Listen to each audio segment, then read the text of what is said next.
Hi and welcome to the British Accent Academy with me, Simon Brampton. In this video we're going to look again at prosody, yes, that technical word. We've already looked at prosody part 1 where we analysed and practised and began to understand intonation. In this video, part 2, we're going to look at word and sentence stress. Two very, very vital, important parts of pronunciation. As I said in the first part, prosody is at the third level of my British accent native speaker pronunciation pyramid. At the very bottom we have phonemes, vowels, diphthongs, consonants. Then we have connected speech, where we join the words together with liaison, going together. There are different parts of that, and you can also find a video related to that. And in this video we're going to look at sentence and word stress. Right, so for pitch and intonation, look at part 1. Are you ready to begin? So why is sentence stress important? Well, if you stress, you put the accent on the wrong word, you change the meaning of the sentence. And your listener always will give a meaning, will understand what you say based on the stress of the sentence and even the word. So it's very important to get that right. And it can cause confusion and just sound strange. So let's have a look at a classic example. I can say, how are you? Which is normal. But if you stress you, how are you? Then the person says, well, that's a bit strange because here I'm differentiating you and you, two different people. How are you and how are you over there? So it's very important to stress the right word. Let's look now at part 1, which is word stress. Now there are 3 types of word stress. The one that you probably know is primary, which is where you put most of your stress or accent. Then we have secondary, where there's a little bit of stress but not so much, and then the unstressed syllable. The most stressed and the unstressed 1 and 3 are the most important. So let's look at photograph. Photograph. The main stress is pho. The unstressed is t, but the schwa, photograph, secondary stress. So you've got photograph. 1, 2, 3. Remember, you can always practice these with me. Another one, amazing. Amazing. So is unstressed at the beginning. It's not a or a, it's May is the main stress and ing is the secondary stress. Amazing. And here's a warning, a word of warning. With word stress, if you stress the wrong syllable, you can totally confuse your listener. Now, if you put the right stress on the word, it doesn't matter if you pronounce it correctly, totally correctly or not. But, because most people will understand it. But if you stress the word badly, then people might understand something totally different. Again, even if you pronounce the word correctly. Let's have a look at this one. This word, comfortable. Comfortable. You might say comfortable. Comfortable. Most people say it with 3 syllables. Comfortable. Comfortable. Main stress, unstressed, secondary stress. Comfortable.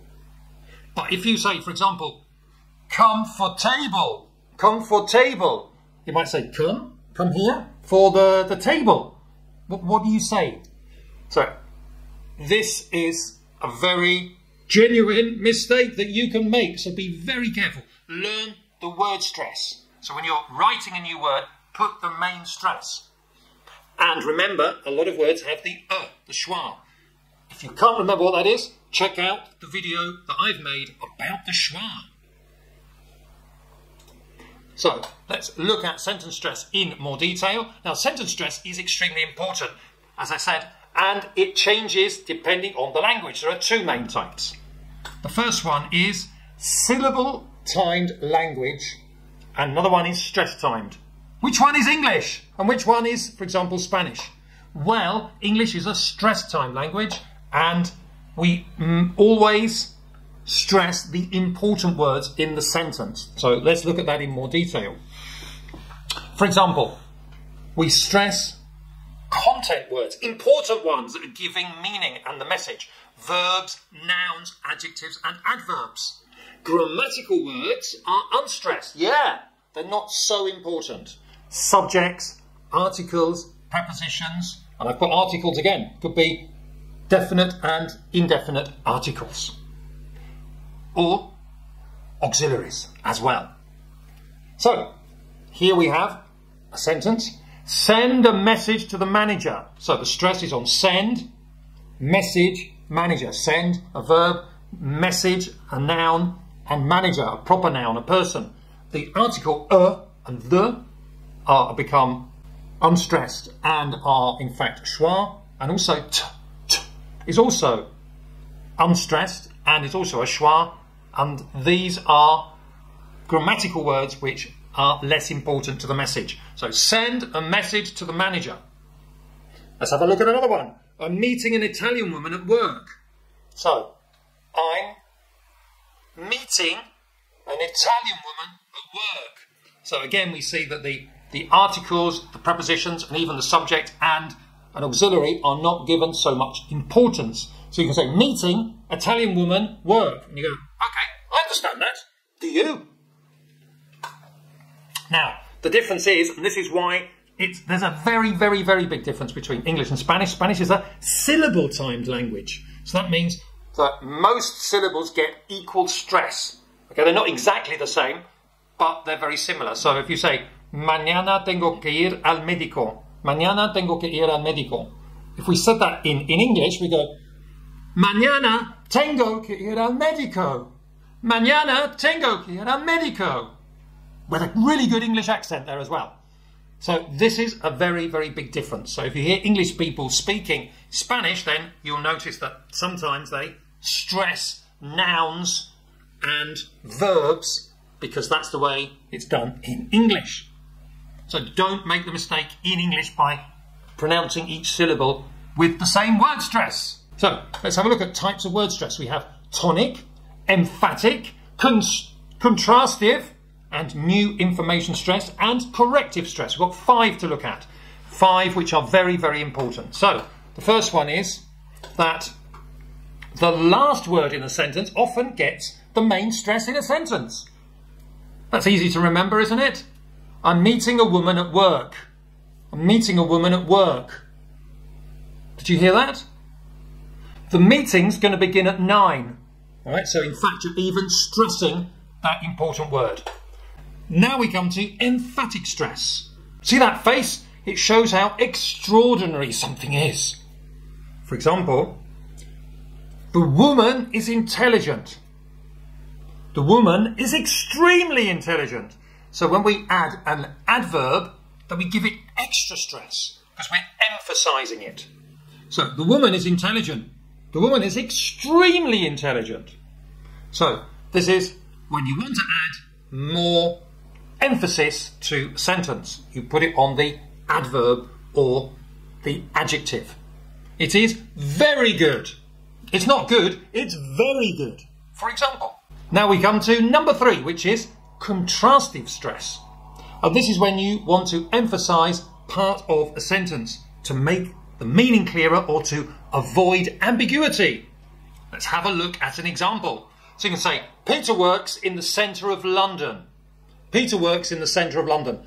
Normal stress on the important words in the sentence.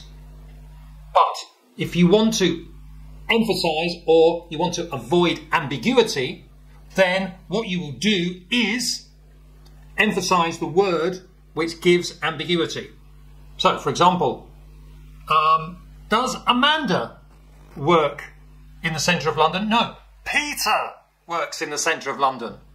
Peter works in the centre of London, not Amanda. On the outskirts, in las afueras, on the outskirts. No, Peter works in the centre of London, not the outskirts. in Paris or Barcelona? No, Peter works in the centre of London, not Barcelona or Paris.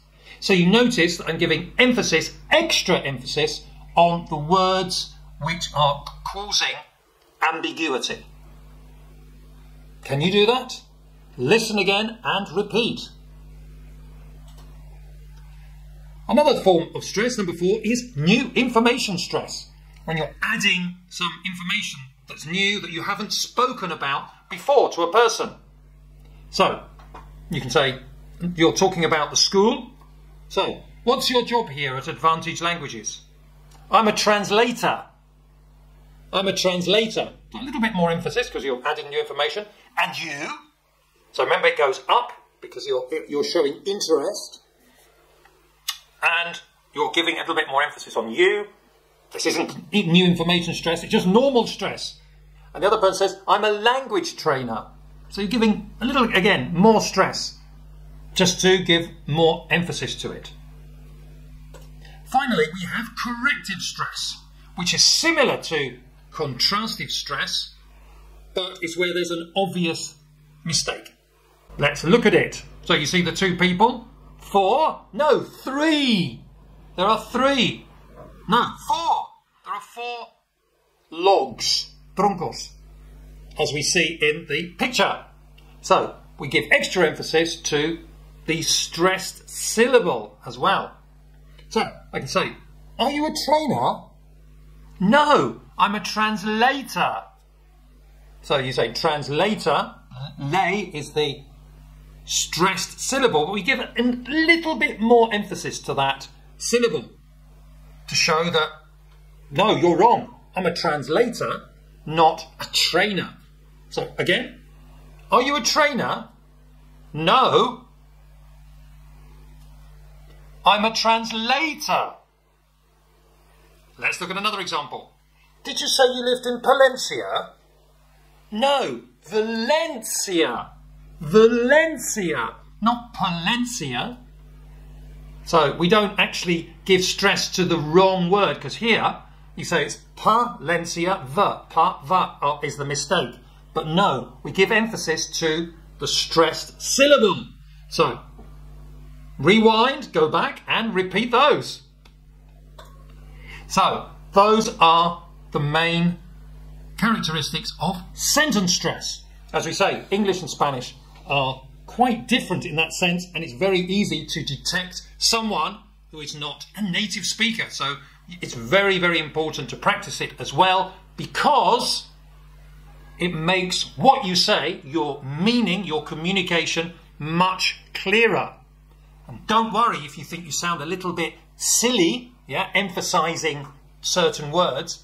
For a native speaker, that's normal. So, how can you improve your sentence stress?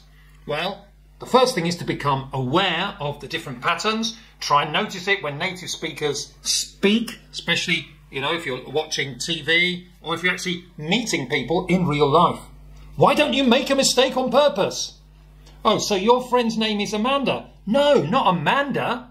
It's Marta. Oh, I'm sorry. So, Another thing is to practice the sentences like the ones we've had in this video.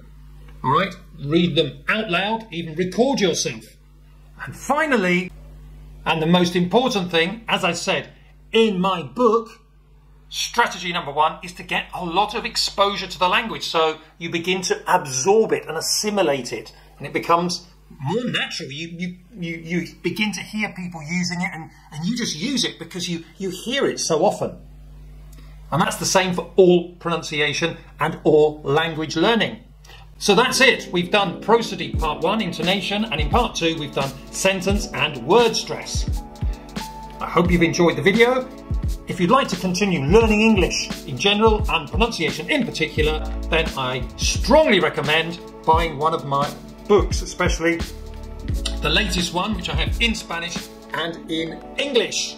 So if your level is good enough, you can also practice how to learn a language with the 7 strategies in English as well. So thank you very much, and I'll see you again in the next video. Bye-bye.